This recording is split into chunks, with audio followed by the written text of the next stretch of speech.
আজ রবিবার 18ই ফাল্গুন 2024 সালের 3রা মার্চ। মীন রাশি, মীন লগ্ন, পাইসেস সাইনের জাতক জাতিকাদের আজকের দিনটি কিন্তু এক প্রকার বেশ কাটতে চলেছে।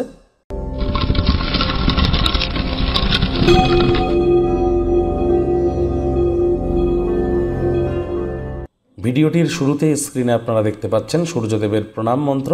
ওম জবা কুসুম শঙ্কাশং কাশ্যপেয়ং মহাদুতিম ধন্তারিং সর্বপাপগ্নং প্রণতস্মি দিবাকারাম। সকালবেলা ঘুম থেকে উঠে পিতলের বা তামার কোনো ঘটিতে করে অল্প জল, কিছু তাতে 3-4 ফোঁটা গঙ্গা জল, কালো তিল, লাল রঙের পুষ্প অর্থাৎ ফুল সূর্যদেবের উদ্দেশ্যে নিবেদন করে এই মন্ত্রটি 7 বার বলুন। পুকুরে গিয়ে, নদীতে গিয়ে স্নান করে বললে আরও বেটার হবে। ভিজে গাতেই আপনারা বলবেন, অত্যন্ত উপকৃত হবেন। মার্চ মাস গুরুত্বপূর্ণ একটি মাস। মার্চ মাসে সূর্য রাহুর গ্রহণ দোষ থাকছে, শনি মঙ্গলের দঙ্গল যোগ থাকছে। তাহলে অবশ্যই আপনাদের রাশির ক্ষেত্রে মার্চ মাসটি কেমন অতিবাহিত হবে অলরেডি কিন্তু চ্যানেলে একটি ভিডিও আপলোড করা হয়েছে, সময় সুযোগ বুঝে একবার দেখে বা শুনে নিতে ভুলবেন না। ভাগ্য মিটার আজ আপনাদের বলছে 7 আউট অফ 10, ভাগ্য আপনাদের অনুকূলেই থাকবে। তবে অর্থ এবং কর্ম এই দুই ব্যাপারেই আপনাদেরকে একটু সাবধানতা অবলম্বন করে চলতে হবে। আজ আপনাদের কায়িক পরিশ্রম হলেও শরীর মনে সতেজতা এবং তরতাজাই আপনারা অনুভব করবেন। দীর্ঘদিনের পুরনো রোগশোক অসুস্থতা থেকেও মুক্তি পেতে পারেন। বন্ধুবান্ধবরা আজ এমন কোনো বিশেষ ব্যক্তির সাথে আপনার পরিচয় করিয়ে দেবে যার লক্ষণীয় চিন্তাভাবনা আপনার মনে গুরুত্বপূর্ণ প্রভাব ফেলবে। তবে চেষ্টা করবেন যেটি আপনার ক্ষেত্রে সুইটেবল নয় সেই ধরনের কোনো প্রকার তার মগজ ধলাই যেন তার কাছে হয়ে যাবেন না, এটিও খেয়াল রাখার প্রয়োজন আছে। অর্থগত ব্যাপারে ব্যয়বহুল একটি দিন, খরচ বাড়বে। নতুন উদ্যোগ পরিকল্পনার পাশাপাশি নতুন নির্মাণ কার্যকেও পিছিয়ে দিতে হবে।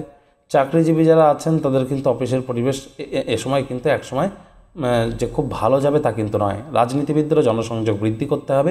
কঠোর কায়িক পরিশ্রমের কোনো বিকল্পই কিন্তু নেই। খালি সময়ে সদ্ব্যবহার করুন, সেই সমস্ত ক্রিয়াকলাপ করুন ভ্যাকেন্ট টাইমে যেগুলি দীর্ঘদিন ধরে সম্পূর্ণ করে উঠতে পারছিলেন না। গৃহে আবার কোনো ধর্মীয় অনুষ্ঠান সম্পাদিত হতেই পারে, সেখানে অবশ্যই আপনাদের উচিত নীরব দর্শক হয়ে দাঁড়িয়ে না থেকে সেখানে অংশগ্রহণ করা। আর অনুষ্ঠান চলাকালীন আপনি নিজের মধ্যে একটা অবরোধ, বিরোধ বা উদ্বিগ্নতা আপনার মধ্যে ফুটে উঠতে পারে। আজ প্রেম কিন্তু অপরিচিত, সীমাহীন। প্রেমিক প্রেমিকা, স্বামী স্ত্রী উভয়ের ক্ষেত্রেই বলবো, ফুল ফুটুক আর না ফুটুক, আজ আপনাদের প্রেমের বাগানে বসন্ত। দিনটিকে যতটা সম্ভব রোম্যান্টিক করে তোলা যায় সেই প্রচেষ্টাই আপনাদের করা উচিত।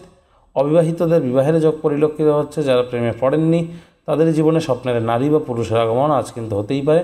একটু প্রচেষ্টা আপনাদেরকেও করতে হবে। শত্রুপক্ষ, বিরোধী পক্ষ আজ কিন্তু খুব একটি শক্তিশালী থাকছে না, সুতরাং এ বিষয়েও অতিরিক্ত টেনশন যেন নেবেন না। আজ অবসরকালীন সময়ে বন্ধুবান্ধবদের সঙ্গে আকর্ষণীয় কোনো কিছু করার পরিকল্পনা করুন যা দিনটিকে উজ্জ্বল থেকে উজ্জ্বলতর করে তুলবে।